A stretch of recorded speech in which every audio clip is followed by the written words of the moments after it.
উম্মুল মুমিনিন সাইয়্যিদা আয়েশা সিদ্দিকা রাদিয়াল্লাহু তাআলা আনহা, ওনার কাছে একদিন একটা ভিক্ষুক এসেছে। আমাদের দুয়ারের মধ্যে ভিক্ষুক আসে না? ভিক্ষুক এসেছে। ভিক্ষুক আসার পরে হযরত আয়েশা সিদ্দিকা রাদিয়াল্লাহু তাআলা আনহা তিনি রোজা অবস্থায় ছিলেন। তো আয়েশা সিদ্দিকার ঘরের মধ্যে একজন খাদেমা ছিল। ওই ভিক্ষুক যখন হযরত আয়েশা সিদ্দিকাকে বলল, আমাকে আম্মা কিছু দান করুন, আমি কিছু খাইনি, আমার ঘরের মধ্যেও কেউ কিছু খাইনি, আমি খুবই ক্ষুধার্ত। হযরত আয়েশা সিদ্দিকা রাদিয়াল্লাহু তাআলা আনহাকে যখন এই ফরিয়াদ করলো, উম্মুল মুমিনিন সাইয়্যিদা আয়েশা সিদ্দিকা বিনত সিদ্দিক রাদিয়াল্লাহু তাআলা আনহা নিজের রোজা রেখেছেন, ঘরের মধ্যে শুধু একটি খেজুর ছিল, একটি খেজুর। আল্লাহু আকবার। ওই খাদেমাকে ডাকলেন, একটা কাজ করো, আমার ঘরের মধ্যে যে একটি খেজুর আছে এটি তুমি ওই ভিক্ষুককে দিয়ে দাও। উচ্চ আওয়াজে বলি না।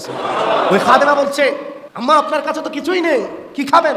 আপনি রোজা রেখেছেন, আপনাকে ইফতার করতে হবে, আপনার কাছে তো আর কিছুই নেই, আপনি কি খাবেন?